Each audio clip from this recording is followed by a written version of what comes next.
Hello students. तो हमने इससे पहले बाकी सारे टॉपिक्स एक्सक्रीटरी सिस्टम के खत्म कर दिए हुए हैं। तो आज हम पढ़ने जा रहे हैं अबाउट मिक्चुरेशन। ठीक है, मिक्चुरेशन बच्चे बेसिकली है क्या? ठीक है, micturition is the process of voiding urine. ठीक है, वॉइडिंग यूरिन मतलब के ब्लैडर से यूरिन निकालने के प्रोसेस को हम क्या बोलते हैं? मिक्चुरेशन। जो यूरिन ब्लैडर से निकलता है उस प्रोसेस को हम क्या बोलेंगे? Micturition. That process is known as micturition. अब यहाँ पे अगर हम रीड करें तो मिक्चुरेशन असल में होती कैसे है? ठीक है, कहाँ कहाँ से यूरिन बन के आता है, कौन से पाथवे से वो पास करता है। वैसे तो मैंने आपको उस चीज के बारे में बता ही रखा है, लेकिन स्टिल मैं आपको एक बार इसका ओवरव्यू दूंगी साथ साथ में। ठीक है, ताकि आपको थोड़ा सा रिवीजन भी हो जाए। ठीक है, और आगे भी पढ़ने में थोड़ा सा आसानी हो जाए। ठीक है आपको। तो यहाँ पे ठीक है, सबसे पहले पढ़ेंगे that urine form by the nephrons is ultimately. ठीक है, urine formed by the nephrons मतलब कि यूरिन बनाते कौन है? नेफ्रॉन्स। वो तो हमने पढ़ लिया हुआ है कि यूरिन कहाँ पे बनता है? नेफ्रॉन्स में। ठीक है, urine formed by nephrons is ultimately carried to the urinary bladder. कहाँ पे कैरी किया जाता है? Urinary bladder, where it is stored till a voluntarily signal is given by the central nervous system. अब इन्होंने क्या बोला है कि जहां यूरिन बनेगा, यूरिन कहाँ बनेगा? नेफ्रॉन्स में। नेफ्रॉन से बच्चा वो कहाँ तक जाएगा? यूरिनरी ब्लैडर में। कहाँ पे? यूरिनरी ब्लैडर में। अगर आपको मैं प्रॉपर पाथवे समझाऊं तो नेफ्रॉन्स से, ठीक है, पीसीटी डीसीटी, ठीक है बच्चे, यहाँ से किस में जा रहा था? कलेक्टिंग डक्ट में। किस में जा रहा था? कलेक्टिंग डक्ट में, है ना। अब बहुत सारी कलेक्टिंग डक्ट्स भी आगे जाके क्या बनाती हैं? Duct of Bellini. क्या बनाएंगे बच्चे? Duct of Bellini. बहुत सारी कलेक्टिंग डक्ट्स मिलके क्या बनाएंगी? Duct of Bellini. तो उसके बाद किस में जाएगा? डक्ट ऑफ बेलिनी में। डक्ट ऑफ बेलिनी के बाद बच्चे जाएगा ये माइनर कैलिक्स में। किस में जाएगा?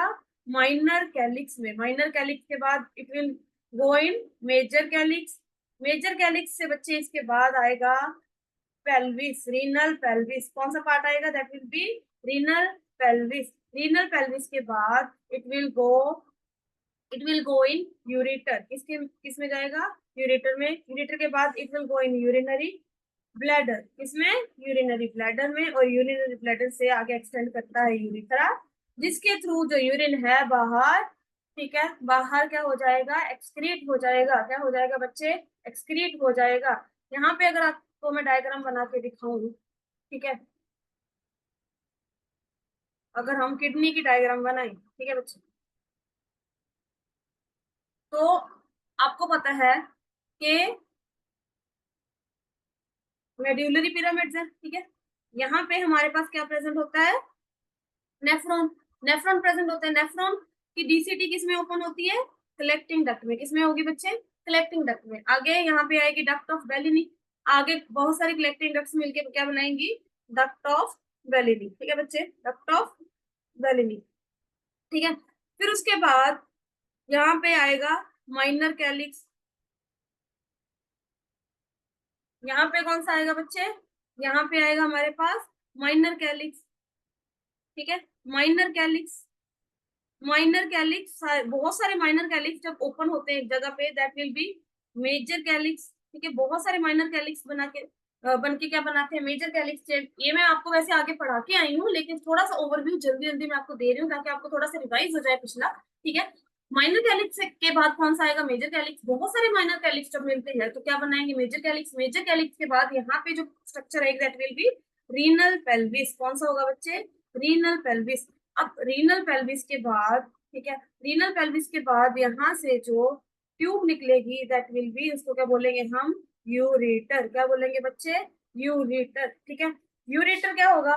दोनों किडनी से एक एक यूरेटर आएगा। दोनों किडनी से क्या आएगा? एक एक यूरेटर आएगा। ठीक है, दोनों तरफ से जब एक एक यूरेटर आया तो ये आगे किस में ओपन हुआ? Urinary bladder. किस में आएगा बच्चे? Urinary bladder. और यूरिनरी ब्लैडर, ठीक है, यूरिनरी ब्लैडर से आगे क्या एक्सटेंड करेगा? यूरिथ्रा। क्या करेगा बच्चे? यूरिथ्रा, जहां से हमारा यूरिन है जो पास आउट हो जाएगा। यूरिनरी ब्लैडर में ही है जो हमारा यूरिन क्या करता है बच्चे? स्टोर करता है। यहीं पे क्या करता है? यूरिन स्टोर करता है। और जब यूरिन स्टोर होता होता बहुत सारा भर जाता है तो क्या होता है? हमारा जो यूरिनरी ब्लैडर है वो स्ट्रेच करेगा, बाहर की तरफ स्ट्रेच करेगा। जब स्ट्रेच करेगा तो यहाँ पे क्या प्रेजेंट होता है बच्चे? कुछ स्ट्रेच रिसेप्टर्स प्रेजेंट होते हैं। क्या होता है? कुछ स्ट्रेच रिसेप्टर्स प्रेजेंट होते हैं। जब यूरिनरी ब्लैडर स्ट्रेच करता है तो वो जो स्ट्रेच रिसेप्टर्स है वो स्टिमुलेट हो जाते हैं। जब वो स्टिमुलेट होंगे वो क्या करेंगे, हमारे सीएनएस को सिग्नल भेजेंगे। क्या करेंगे, सीएनएस को सिग्नल भेजेंगे, that is central nervous system. वहां से क्या आएगा, मोटर सिग्नल्स आएंगे। कुछ क्या आएगा बच्चे, कुछ मोटर सिग्नल्स आएंगे। ठीक है, जब सिग्नल सेंट्रल नर्वस सिस्टम को जाता है उस सिग्नल को क्या बोलेंगे हम, सेंसरी सिग्नल। लेकिन वहां पे कुछ प्रोसेसिंग होगी, वहां से जो सिग्नल वापस आएंगे that will B motor signals. क्या बोलेंगे उनको, मोटर सिग्नल्स। तो मोटर सिग्नल्स वहां से वापस आएंगे जो कि यूरिनरी ब्लैडर को, जो यूरिनरी ब्लैडर में जो स्मूथ मसल्स होते हैं, जो कौन से मसल्स होते हैं, स्मूथ मसल्स होते हैं, उनको स्टिमुलेट करेंगे फॉर कॉन्ट्रेक्शन। स्मूथ मसल्स को क्या मैसेज देंगे, कॉन्ट्रेक्शन का। और यहाँ पे क्या प्रेजेंट होते हैं, यहाँ पे इंटरनल स्फिंक्टर होता है बच्चे, बाहर कौन सा होता है, एक्सटर्नल स्फिंक्टर्स। क्या होते हैं, दो स्फिंक्टर्स प्रेजेंट होते हैं। अंदर वाला स्फिंक्टर कौन सा होता है, that will B internal sphincter, और जो बाहर को होता है that will B external sphincter. ठीक है बच्चे, तो जब स्मूथ मसल स्ट्रेच करते हैं, कॉन्ट्रैक्ट करते हैं, ठीक है, कॉन्ट्रैक्ट करेंगे तो जो हमारे स्फिंक्टर्स होंगे वो क्या कर जाएंगे, रिलैक्स कर जाएंगे। क्या कर जाएंगे बच्चे, रिलैक्स कर जाएंगे। ठीक है, आपको ये चीज याद रखनी है कि जो इंटरनल स्फिंक्टर होता है, ठीक है, जो इंटरनल स्फिंक्टर है वो क्या होता है, इनवॉलंटरी। वो कौन सा होता है बच्चे, इनवॉलंटरी स्फिंक्टर होता है। जो एक्सटर्नल होता है दैट इज वॉलंटरी स्फिंक्टर। क्या बोलेंगे उसको, वॉलंटरी स्फिंक्टर। ठीक है, जब यूरिनरी ब्लैडर कॉन्ट्रैक्ट करेगा तो स्ट्रेच रिसेप्टर्स स्ट्रेच करेगा। ठीक है, तो वहां पे स्ट्रेच रिसेप्टर्स होंगे जो कि स्टिमुलेट हो जाएंगे। स्टिमुलेशन से वो एक सिग्नल भेजेंगे सीएनएस में, सेंट्रल नर्वस सिस्टम में। सेंट्रल नर्वस सिस्टम में क्या होगा कि वो signal central nervous system process करेगा, वहां से क्या करेगा, मोटर सिग्नल्स भेजेगा।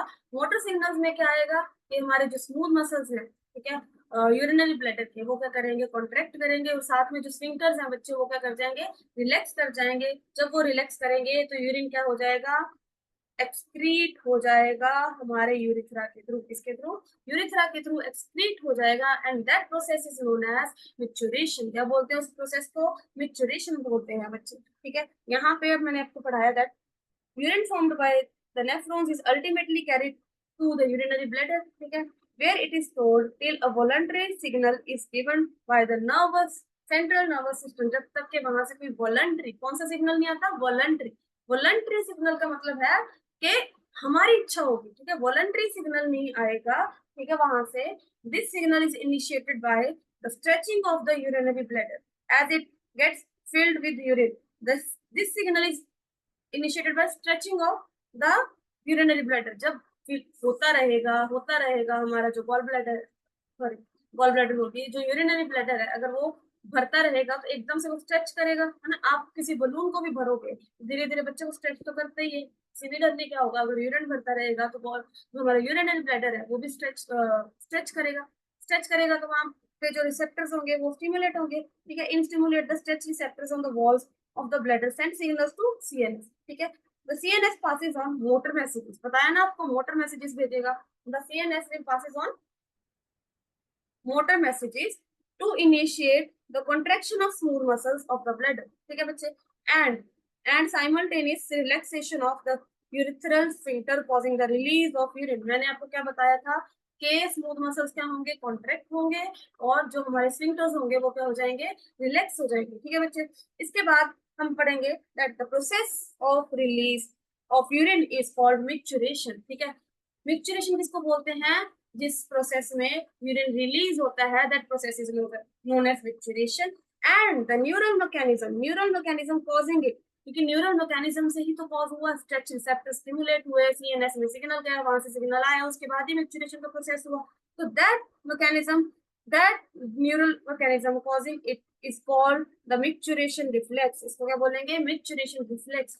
क्यों, क्योंकि स्ट्रेच रिसेप्टर स्टिमुलेट हुए, सिग्नल गया, सिग्नल वापस आया, तो मिक्चुरेशन हुई। तो that process is known as micturition process, sorry reflex. That process is known as micturition reflex.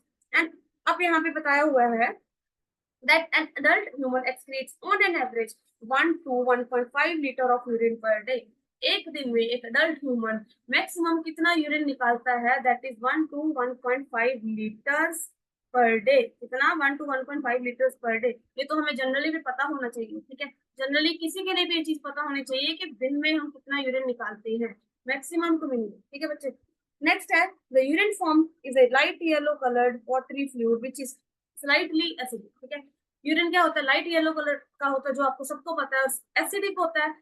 कितनी पीएच होती है बच्चे इसकी, 6.0। कितनी होती है, 6.0। फिर पीएच कितनी होती है, 6 होती है इसकी। ठीक है, तो वैसे नॉर्मली 7 कितनी होती है, न्यूट्रल। ठीक है, 7 न्यूट्रल होती है, तो 7 से कम कौन सी होगी, ऑब्वियसली एसिडिक पीएच होगी।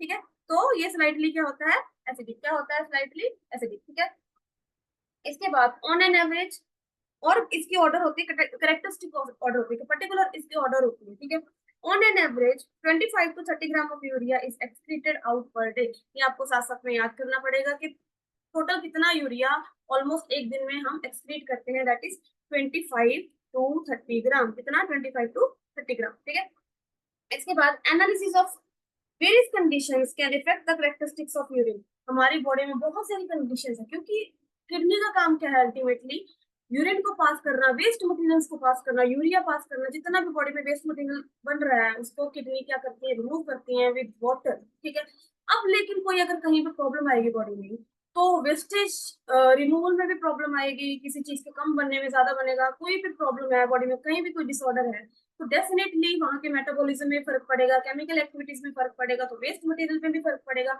मे बी ये भी हो सकता है कि जो वेस्ट मटेरियल रिमूव होना चाहिए वो रिमूव ना हो रहा हो, या बन ना रहा हो, या बॉडी में ही इकट्ठा हो रहा हो, तो बहुत सारी ऐसी चीजें हो सकती हैं। फॉर एग्जाम्पल, जैसे analysis of urine helps in clinical diagnosis of many metabolic disorders. ठीक है, वही मैंने बोला कि मेटाबॉलिज्म में फर्क पड़ सकता है, अगर कहीं पे कोई भी डिसऑर्डर होगा तो वहां के मेटाबॉलिज्म में फर्क पड़ सकता है, वहां की जो केमिकल रिएक्शन है उनमें फर्क पड़ सकता है। केमिकल रिएक्शन में फर्क पड़ेगा तो क्या होगा कि किडनी से रिमूवल जब होगा, ठीक है, किडनी से यूरिन रिमूव होगा, तो उसमें हम पता कर सकते हैं कि कौन सी चीजें उसमें आ रही हैं जो निकल जानी चाहिए, और कौन सी चीजें नहीं निकल रही हैं, या कौन सी चीजें वो निकल रही हैं जो नहीं निकलनी चाहिए बॉडी से, जो बॉडी को नेसेसरी होती है, जरूरी होती है, जो बॉडी के लिए नीडेड होती है। ठीक है, वो अगर यूरिन में पास आउट हो रही है, तो वही वो वहां कहीं ना कहीं हमें एक तरह का क्लिनिकल डायग्नोसिस मिलता है, वहां कहीं ना कहीं हमें पता चलता है कि कोई ना कोई बॉडी में प्रॉब्लम है, कोई ना कोई बॉडी में डिसऑर्डर है ना। डेफिनेटली अगर यूरिन जो नॉर्मल यूरिन होता है, जब हमें पता है कि ऑन एन एवरेज इसमें कौन सी क्वांटिटी, किस चीज की कितनी क्वांटिटी होनी चाहिए, ठीक है,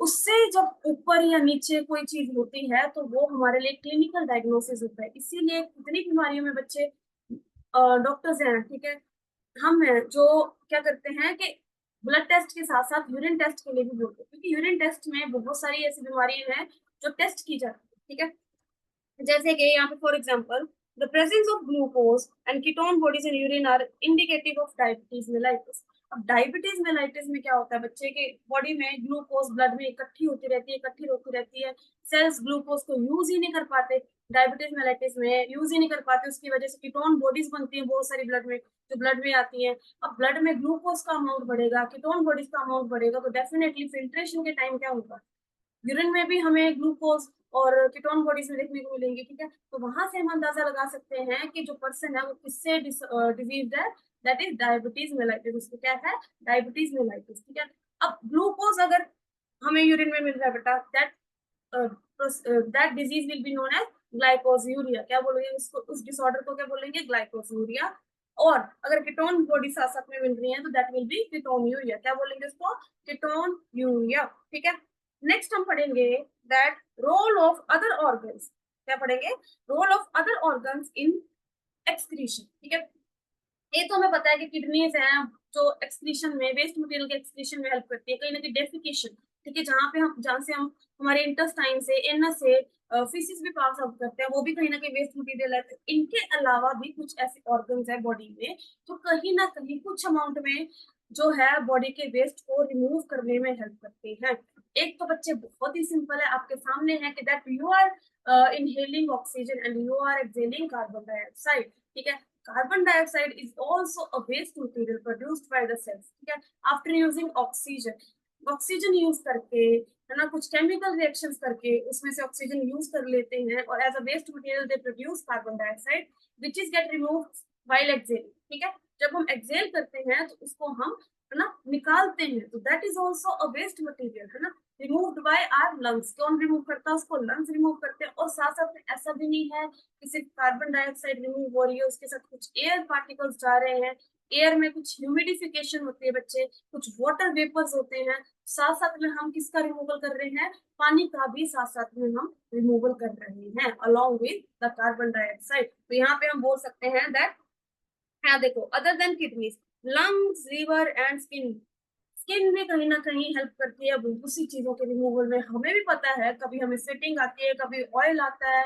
हमें पता है कि ऑयली स्किन होती है जिनमें ज्यादा ऑयल आता है। तो ऑयल कहाँ से आता है, वही स्किन में कुछ ऑयल ग्लैंड्स होते हैं, कुछ स्वेट ग्लैंड्स होते हैं जहाँ से स्वेट आता है, कुछ ऑयल ग्लैंड्स होते हैं जिनको हम, है ना, सीबम ग्लैंड्स बोलते हैं, सीबम बोलते हैं, वैक्स ग्लैंड्स होते हैं, कुछ अलग सिबेशियस ग्लैंड्स होते हैं, सिबेशियस ग्लैंड्स किनको बोला जाता है, ऑयल ग्लैंड्स को, है ना। तो वो कहीं ना कहीं उनमें कुछ ना कुछ वेस्ट मटेरियल होता है जो हमारी स्किन से रिमूव होता है, वो भी हम पढ़ेंगे, ठीक है। लेकिन यहाँ पे एक मोटा मोटा बता दिया गया है कि अदर देन किडनीज, है ना, लंग्स हो गए, लिवर हो गए एंड स्किन हो गया, जो हमारी जो एलिमिनेशन ऑफ एक्सक्रीटरी वेस्ट में हेल्प करती है, ठीक है। लंग्स का मैंने बताया दैट आर लंग्स रिमूव, है ना, large amount of carbon dioxide, approximately कितना, 200 ml पर मिनट। पर मिनट कितना करते हैं बेटे बेटा हम, 200 ml पर मिनट, ठीक है। उसके बाद also significant quantities of water every day, ठीक है।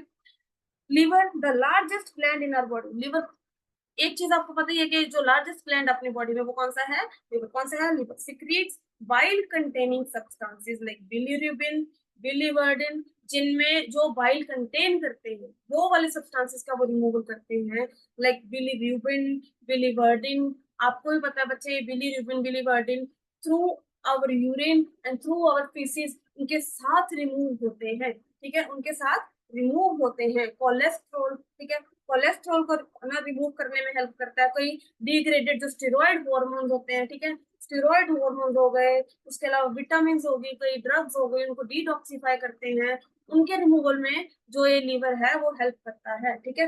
Most of the substances ultimately pass out with digestive waste. अब लेकिन, ठीक है, रिमूव तो करता है, लेकिन ये सारा सब्सटेंस किसके साथ रिमूव होता है, हमारा जो डाइजेस्टिव वेस्ट होता है, जो हमारे फीसिस होते हैं, ठीक है, फीसिस होते हैं, उनके साथ मोस्टली ये जो प्रोडक्ट्स होते हैं, कोलेस्ट्रॉल, बिलीरुबिन, बिलीवर्डिन, उनके साथ ही रिमूव हो जाता है ना, जिनको लिवर रिमूव करते हैं, ठीक है बच्चे।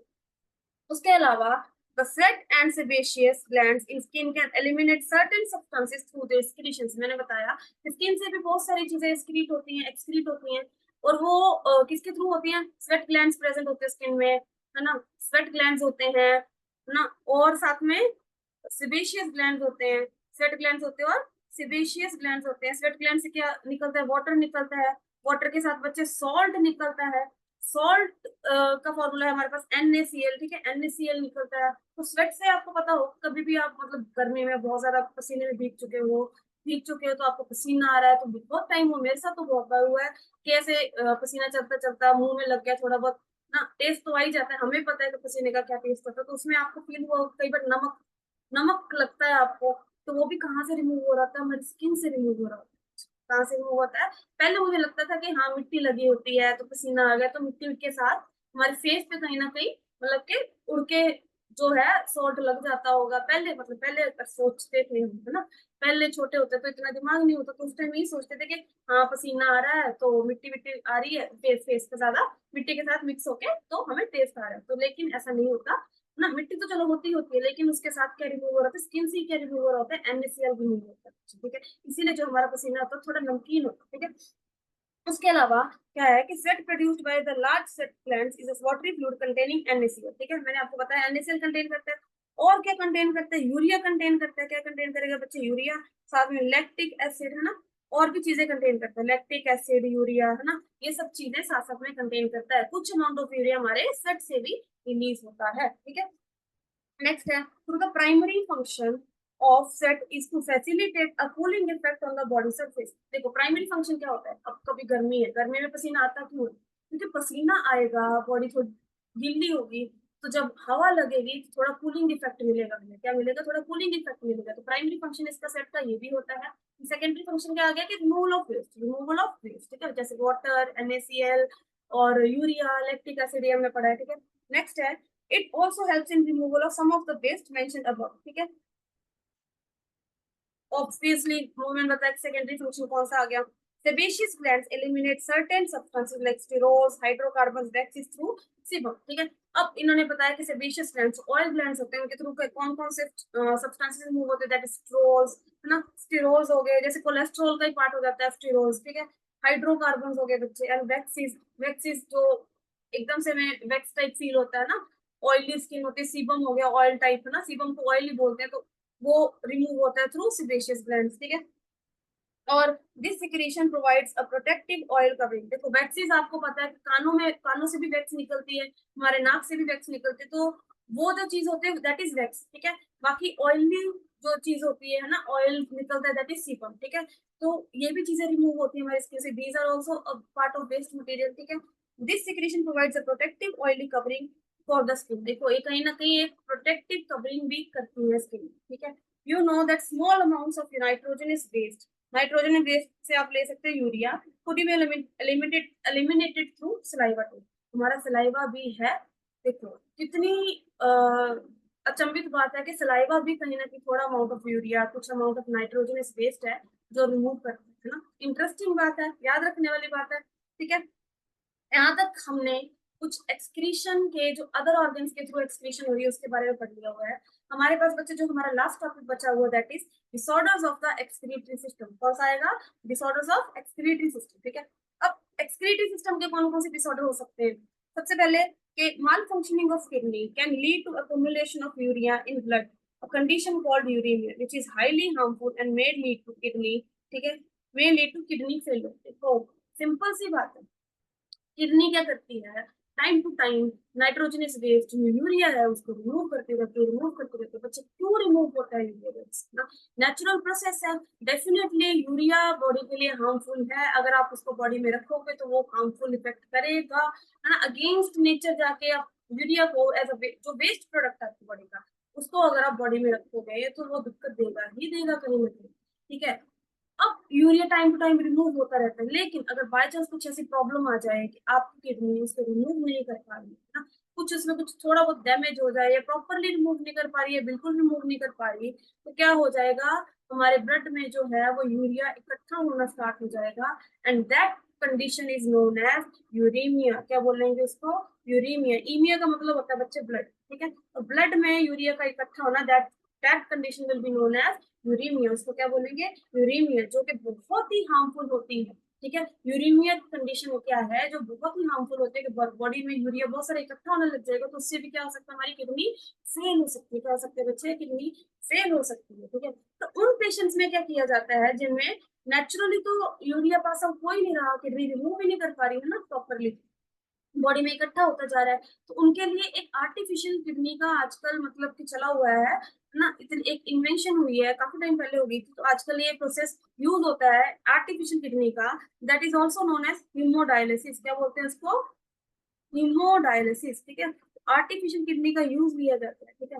इसमें क्या होता है बच्चे कि पर्सन से, ठीक है, पर्सन की, मान लो ये बाजू है, ठीक है, पर्सन की आर्टरी से, है ना, पर्सन की वेसल से, पर्सन की वेसल से क्या किया जाता है, ठीक है, पहले तो ब्लड लिया जाता है, ठीक है, पर्सन की वेसल से, वेसल को किसी ट्यूब के साथ कनेक्ट करके, ठीक है, ट्यूब के साथ कनेक्ट करके यहाँ पे, चलो यहाँ पे एक बार थोड़ा पढ़ेंगे साथ साथ में, फिर मैं इसको आपको समझाऊंगी, ठीक है।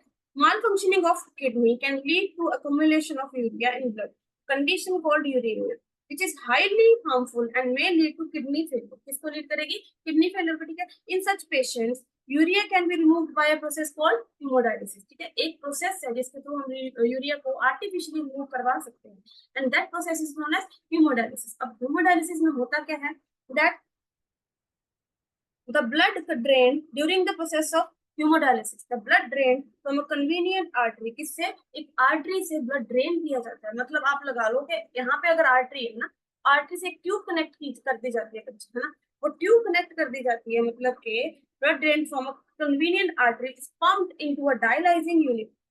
अब ट्यूब कनेक्ट कर दी जाती है, वो ट्यूब आगे जाके किससे कनेक्टेड होती है? एक डायलाइजिंग यूनिट होती है बच्चे, क्या होती है? प्रॉपर डायलाइजिंग यूनिट होती है, ठीक है। उस डायलाइजिंग यूनिट में क्या होता है, देखो जब तो ब्लड रिमूव किया जाता है, ठीक है, आर्टरी से ब्लड रिमूव किया जाता है, ऑब्वियसली अगर हम बाहर ब्लड निकालेंगे तो हमारा ब्लड क्या कर सकता है, कोगुलेट कर सकता है, मतलब कि जम सकता है ना, क्लॉट हो सकता है। तो उसके लिए सबसे पहले हम उसमें क्या डालते हैं, हेपरिन। क्या डालेंगे, heparin. Heparin is an anticoagulant substance, जो कि ब्लड को कोगुलेट होने नहीं देता। तो इसीलिए जब रिमूव करते हैं ब्लड आर्टरी से, ठीक है, ड्रेन करते हैं ब्लड आर्टरी से बच्चे, उस टाइम उसमें हेपरिन डाल दिया जाता है ताकि ब्लड क्या ना हो, क्लॉट ना हो। ठीक है, ठीक है, anticoagulant like heparin. The unit contains a coiled cellophane tube surrounded by a fluid having the same.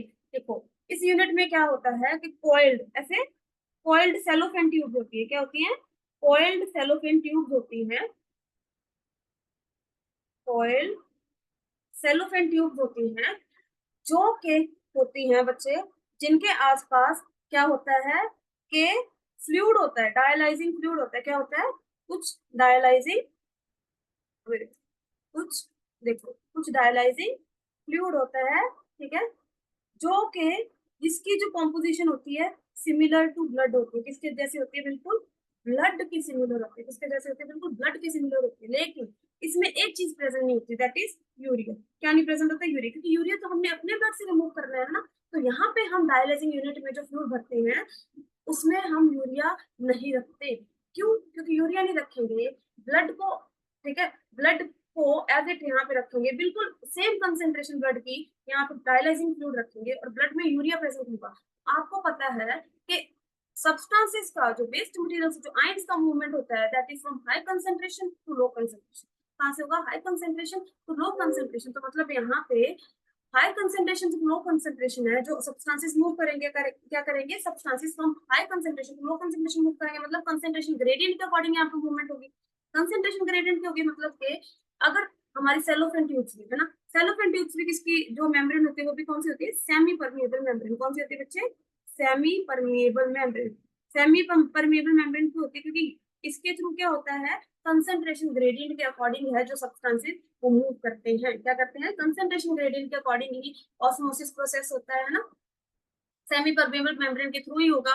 और क्या होगा कि कंसेंट्रेशन ग्रेडियंट के अकॉर्डिंगली सब्सटेंसेस मूव करेंगे। तो बाहर हमने जो फ्लूइड रखा है उसमें यूरिया प्रेजेंट नहीं है, ब्लड में यूरिया प्रेजेंट है, तो मतलब ब्लड क्या है, ज्यादा कंसेंट्रेटेड है, क्या है, ज्यादा कंसेंट्रेटेड। बाहर कंसेंट्रेशन क्या है फ्लूइड की, बाहर कंसेंट्रेशन क्या है, लो कंसेंट्रेशन है, क्योंकि उसमें यूरिया प्रेजेंट ही नहीं है।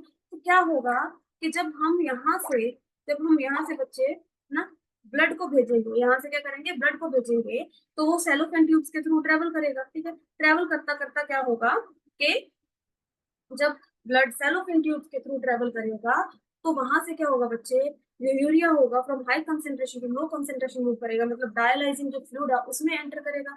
अब जब डायलाइजिंग फ्लूइड में एंटर करेगा तो धीरे धीरे उस फ्लूइड को भी रिमूव कर दिया जाएगा, धीरे धीरे साथ साथ में कंटिन्यूसली वो फ्लूइड भी रिमूव होता जाएगा और साथ साथ में जो नया डायलाइजिंग फ्लूइड है उसमें आता जाएगा।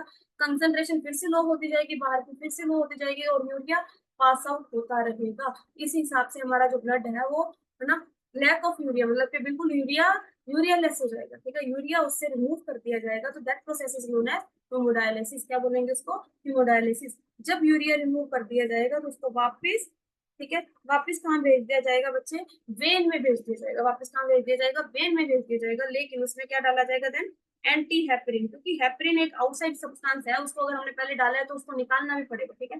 फिर क्या डाल के भेजेंगे, एंटी हेपरिन, ठीक है। अब यहाँ पे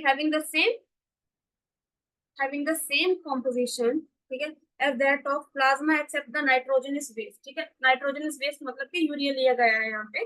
द पोरस सेलोफेन मेम्ब्रेन, कौन सी मेम्ब्रेन थी वो, semi permeable, that were cellophane membrane. कौन सी मेम्ब्रेन थी वो, सेलोफेन मेम्ब्रेन, ठीक है। Cellophane membrane of the tube allows the passage of molecules based on concentration gradient. किसके अकॉर्डिंग मूव होंगे बच्चे, वो कंसेंट्रेशन ग्रेडियंट के अकॉर्डिंग मूव होंगे, ठीक है। As nitrogenous waste are absent in the dialyzing fluid, these substances freely move out, ठीक है। कि नाइट्रोजनस वेस्ट ऑब्वियसली बाहर एब्सेंट है, ठीक है, बाहर मतलब कंसेंट्रेशन कम है, अंदर कंसेंट्रेशन ज्यादा है ब्लड में, तो आउटवर्ड मूवमेंट होगी, उनकी मूवमेंट कहाँ होगी, आउटवर्ड मूवमेंट होगी, ठीक है, फ्रीली मूव आउट करेंगे, thereby clearing the blood. तो ब्लड क्या होता जाएगा, साथ साथ क्लियर होता जाएगा। The cleared blood is pumped back to the body through a vein after adding anti heparin to it. Artery से निकाला, वेन में वापस डाल दिया। यही तो हमारे नेफ्रॉन में होता है कि आर्टरी आती है, देन वापस सारा ब्लड क्लियर होकर किसके थ्रू चला जाता है, वेन के थ्रू चला जाता है। वही हमने बाहर सारा प्रोसेस एक क्रिएट कर दिया, एक एनवायरनमेंट क्रिएट कर दिया। That kidney is known as artificial kidney. जिस प्रोसेस को हम क्या बोलते हैं, हीमोडायलिसिस के बोलेंगे, हीमोडायलिसिस, ठीक है। एंड दिस क्या बोला है, this cleared blood is pumped back to the body through a vein after adding antiheparin. वो तो मैंने आपको बता ही दिया कि एंटीहेपेरिन ऐड कर देंगे। This method is a boon for thousand of uraemic patients all over the world. देखो बच्चे, अगर ये प्रोसेस ना होता तो बॉडी में यूरिया इकट्ठा होता रहता, तो उसको निकालने का कोई प्रोसेस ही नहीं था। तो एक दिन जो पर्सन की डेथ वो निश्चित ही थी कि होनी ही होनी है, क्योंकि किडनी ने फेल हो ही जाना था ना। तो अगर कुछ दिन के लिए उस पेशेंट को जिंदा रखा भी जा सकता है, तो इस प्रोसेस के थ्रू हम उसको एक नई लाइफ प्रोवाइड कर सकते हैं बहुत सारे दिनों के लिए, ठीक है। तो एक कहीं ना कहीं उनके लिए बून था, है ना, एक चमत्कार था काफी सारे लाखों पेशेंट्स के लिए, है ना, हजारों पेशेंट्स के लिए, है ना, ये डायलिसिस का जो प्रोसेस था, ठीक है बच्चे। Kidney transplantation is the ultimate method in the correction of the renal failure. देखो, अब जिनकी किडनी फेल हो ही चुकी है, उनमें जो अल्टीमेट लास्ट पे चीज बचती है बचने के लिए, that is kidney transplantation. Kidney transplantation मतलब के किसी और की किडनी को ट्रांसप्लांट कर दिया जाए, है ना, जो उसकी एक्चुअल किडनीज को निकाल के दूसरी किडनी को ट्रांसप्लांट कर दिया जाए बॉडी को, that is kidney transplantation. Functioning kidney is used in transplantation from a donor. किसी डोनर से लेके, ठीक है, किसी और डोनर से लेके किडनी ट्रांसप्लांट कर दी जाती है। प्रेफरेबली मोस्टली किससे की किसकी किडनी होगी, डेफिनेटली क्लोज रिलेटिव की होनी चाहिए, क्लोज रिलेटिव की होगी, तभी तो कहीं ना कहीं उस डोनर से जो रिसेप्टर है उसकी जो किडनी है वो मैच कर पाएगी। अगर क्लोज रिलेटिव होगा तभी तो बच्चे, जो डोनर की किडनी है वो रिसेप्टर की बॉडी उस किडनी को एक्सेप्ट कर पाएगी। अगर थोड़ा बहुत भी क्लोज रिलेटिव होगा, ठीक है, तभी वो एक्सेप्ट कर पाएगी, ठीक है। इसमें क्या होता है कि to minimise its chances of rejection, लेकिन स्टिल क्या होता है कि कहीं ना कहीं बॉडी को पता है कि कोई बाहरली चीज हमारी बॉडी में आ रही है, तो वो बॉडी अपोज करती ही करती है। एक बार फॉरेन चीज के लिए हमेशा अपोज करती ही करती है, क्योंकि अपनी चीज और फॉरेन चीज कहीं ना कहीं इतना तो बॉडी को पता चल ही जाता है कि बाहरली चीज है ना, अपोज करती है। तो उसके लिए भी कई बार हमें थोड़े बहुत ड्रग्स देनी पड़ती हैं, कुछ इम्यूनो सप्रेसेंट्स देनी पड़ती है। हमारी इम्यूनिटी उसके अगेंस्ट जब रिएक्ट करती है बाहर वाली चीज है ना, उसके लिए हमें थोड़े इम्यूनो सप्रेसेंट्स देने पड़ते हैं, जिसकी वजह से हमारी इम्यूनिटी अगर थोड़ी डिप्रेस हो जाएगी तो जो किडनी ट्रांसप्लांट है ना, कहीं ना कहीं स्मूथ जाएगा। लेकिन अगर हम इम्यूनो सप्रेसेंट्स नहीं देंगे तो हमारी इम्यूनिटी उसके अगेंस्ट रिएक्ट करेगी और फिर से हमें दिक्कत आएगी, ठीक है। तो modern clinical procedures have increase the success rate of a complicated technique ना। अब इम्यूनोसप्रेसेंट्स लेने से क्या हो गया है कि कहीं ना कहीं ये चीजें सक्सेसफुल हो रही हैं हमारे लिए। अब इसके बाद दो डिजीज के बारे में पढ़ेंगे। First is renal calcula and second is glomerulonephritis. What is renal calcula? Calcula क्या है? Calcula is a stone. क्या बोलते हैं कैल्कुला को? स्टोन। और रीनल का मतलब है किडनी, है ना, रीनल का मतलब है किडनी। तो बच्चे किडनी स्टोन की यहाँ पे बात हुई पड़ी है कि स्टोन और insoluble mass of crystallised salt, है ना, क्रिस्टलाइज्ड पता नहीं, ऐसे दाने दाने सॉल्ट के दाने दाने से क्रिस्टलाइज्ड सॉल्ट, है ना, ऑक्सालेट्स एक्सेट्रा जब किडनी में बन जाते हैं, किडनी में बनते हैं ना, बहुत सारे रीजंस होते हैं, डिहाइड्रेशन, है ना, बहुत सारे रीजंस होते हैं, पानी डिहाइड्रेशन होना, पानी ज्यादा ना पीना, उसकी वजह से क्या होता है कई बार हमारी बॉडी में किडनी में स्टोन्स बनने स्टार्ट हो जाते हैं। कुछ ऐसी चीजें होती है जैसे हम टमाटर बहुत ज्यादा खाते हैं तो ऑक्सालेट क्रिस्टल्स बनते हैं उस टाइम, अलग अलग तरह के क्रिस्टल्स होते हैं अलग अलग चीजें ज्यादा खाने से। उसकी वजह से क्या होता है कि स्टोन्स बनने स्टार्ट हो जाते हैं किडनी में, है ना। वो स्टोन्स हमारी किडनी में भी हो सकते हैं, यूरिटर में भी हो सकता है और गॉल ब्लैडर में भी हो सकते हैं, कहीं भी हो सकते हैं। लेकिन मोस्टली जब वो यूरिटर में होंगे तो वहां पर फंसे होंगे, तो डेफिनेटली जब भी हम यूरिन पास आउट करेंगे, कुछ भी करेंगे, तो वहां पे हमें बहुत भयंकर दर्द होता है। इतना भयंकर होता है कि वो हमारी बैक में चला जाता है। तो मोस्टली ये साइन रहता है जब भी किसी को स्टोन होता है, तो आप कभी भी नोटिस करना कि उसका जो दर्द है वो आगे से पीछे की तरफ मूव करता है। क्या करता है? आगे से पीछे की तरफ मूव करेगा, नीचे से आगे से पीछे की तरफ मूव करेगा। तो मोस्टली वो कौन सा पेन होता है? वो किडनी स्टोन का पेन होता है, ठीक है। And that is renal calculus. Next disease है हमारे पास, दैट इज ग्लोमेरुलोनेफ्राइटिस। क्या बोलेंगे इसको? ग्लोमेरुलोनेफ्राइटिस। ग्लोमेरुलस तो आपको पता ही है ना, ग्लोमेरुलस पता है, नेफ्रॉन्स भी पता है, ग्लोमेरुलर नेफ्राइटिस। आइटिस का मतलब होगा हमारे पास इंफ्लेमेशन। क्या बोलते हैं? इंफ्लेमेशन। तो ग्लोमेरुलर नेफ्रॉन्स की इंफ्लेमेशन को क्या बोलेंगे? ग्लोमेरुलोनेफ्राइटिस। मतलब inflammation of glomeruli of kidney. तो ग्लोमेरुलस, ठीक है, ग्लोमेरुलस जो हमारा है उसकी इंफ्लेमेशन हो जाए, ठीक है, ग्लोमेरुलस की, ठीक है, इंफ्लेमेशन हो जाए, उसको हम क्या बोलेंगे? ग्लोमेरुलोनेफ्राइटिस, ठीक है बच्चे, यहाँ तक हमारा जो चैप्टर है वो कंप्लीट हो चुका है। आई होप आप सबको ये चैप्टर समझ आया हो।